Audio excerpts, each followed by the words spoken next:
എല്ലാവർക്കും ിലേക്ക് സ്വാഗതം. അപ്പോൾ നല്ല മഴയാണ്. അപ്പോൾ ഞാൻ വെറുതെ ഇരുന്നപ്പോൾ ഇങ്ങനെ എന്താണ് ഒരു ട്യൂഷൻ, അതാണ് എൻ്റെ ട്യൂഷൻ്റെ വീട് കേട്ടോ. അപ്പോൾ എനിക്ക് ചേച്ചി ഒരു വർക്ക് തന്നിരുന്നു. എനിക്ക് നല്ല ട്യൂഷൻ്റെ കുട്ടികൾക്ക് കേട്ടോ. എന്ത് ഫ്ലവേഴ്സ് ഇങ്ങനെ ഓരോന്നിച്ചങ്ങനെ ഒട്ടിച്ചിട്ട് അതിൻ്റെ പേരടിയില്ല. സിമ്പിൾ വർക്കാണ്, ഇൻട്രസ്റ്റ് ആയ വർക്കാണ്. അപ്പോൾ ഓണപ്പൂട്ടിന് തന്നതാണ്. ഓണം പോലും പൊട്ടിയിട്ടില്ല. ഞാൻ സ്കൂളിൽ പോയിട്ട് സ്കൂൾ സ്പോർട്സാണ്. അപ്പോൾ ഞാൻ വിചാരിച്ചു ഇന്നത്തെ അത് ചെയ്യാമെന്ന് കേട്ടോ. അപ്പോൾ നമുക്ക് ഇത് നോക്കാം കേട്ടോ. എനിക്ക് 7 ഫ്ലവേഴ്സാണ് കിട്ടിയിട്ടില്ല. നമുക്ക് നോക്കാം. ഫസ്റ്റ് നമ്മൾ ഫ്ലവേഴ്സ് മാർജിനൊക്കെ വരച്ച് അടിപൊളിയായിട്ട് ഫ്ലവേഴ്സ് ചെയ്ത് പെയിൻറ്റ് ഇതിമൊക്കെ ആക്കിയിട്ടുണ്ട്, ഒരു റെഡ് പെയിൻറ്റ്. ഫസ്റ്റ് ഇവിടെ നമുക്ക് പിന്നടിക്കണം, ഷാർപ്പനർ അടിക്കണം. പക്ഷേ ഞാൻ അടിച്ചിട്ടില്ല, ലാസ്റ്റ് അടിക്കാൻ വെച്ചിട്ടാട്ടോ. ഇതാണ് ഇതിൽ എനിക്ക് തീരെ ഇഷ്ടപ്പെടാത്ത സാധനം. ഇതാണ്, അതുണ്ടോ ഒരു കറുപ്പ് കളറൊക്കെ പോലെ വന്നിട്ടുള്ളത്.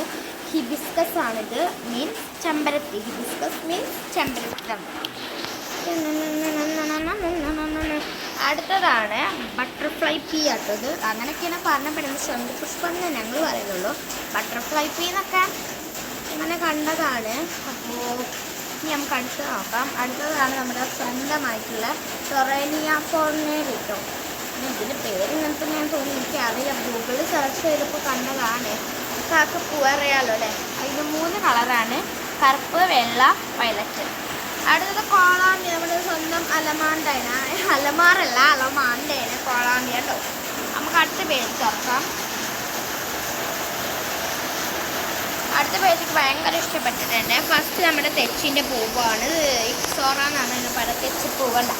പിന്നെ നമ്മുടെ മറ്റേ സ്വന്തം തൊട്ടാവാടി പൂവ്, എന്താ പറയുക, മിമോസ പൊടിക്കാന്നൊക്കെയാണ് അതിൽ കണ്ടത്. പിന്നെ അതേപോലെയാണ് ചെയ്ത് ഇവിടെ ഞാൻ ചെയ്തിട്ടുള്ളത്. അതാണ് ഞാൻ പറഞ്ഞ 7 കിട്ടും.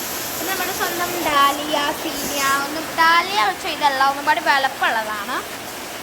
സീനിയ എന്നൊക്കെയാണ്. അപ്പോൾ നിങ്ങൾക്ക് ഒന്നിക്ക് കിട്ടാണ്ട്, അപ്പോൾ അത് പിന്നെ ചെയ്യാം. ഇതൊന്ന് ഞാൻ സ്റ്റാപ്ലയർ അടിക്കട്ടെ കേട്ടോ ഗൈസ്.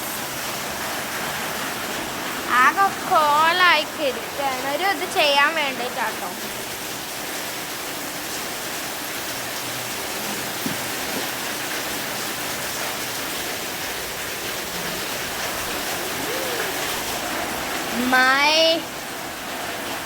അപ്പോൾ ഗൈസ് നമുക്കിതൊക്കെ ഒന്ന് മൂടി വയ്ക്കാം. ഒന്ന് അറേഞ്ച്മെൻ്റ് ചെയ്യാം. അറേഞ്ച് അല്ല കേട്ടോ, അറേഞ്ച്മെൻ്റാണ്. നമുക്ക് അറിയാലോ.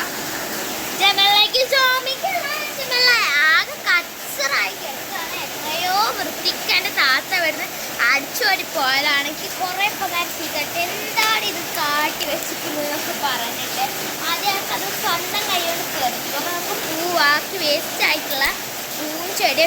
അപ്പോൾ ഗൈസ് എങ്ങനെയൊക്കെയോ ചുറ്റുപാട് മുഴുവനും ഞാൻ വൃത്തിയാക്കിട്ടോ. അപ്പോൾ ഇന്നത്തെ വീഡിയോ ഇത്രയൊക്കെ തന്നെ ഉള്ളൂ. അപ്പോൾ ലൈക്ക് ചെയ്യുക, ഷെയർ ചെയ്യുക, സബ്സ്ക്രൈബ് ചെയ്യുക, കമൻറ്റ് ചെയ്യുക. ഇന്നത്തെ വീഡിയോ ഇത്രയുള്ളൂ. ബൈ.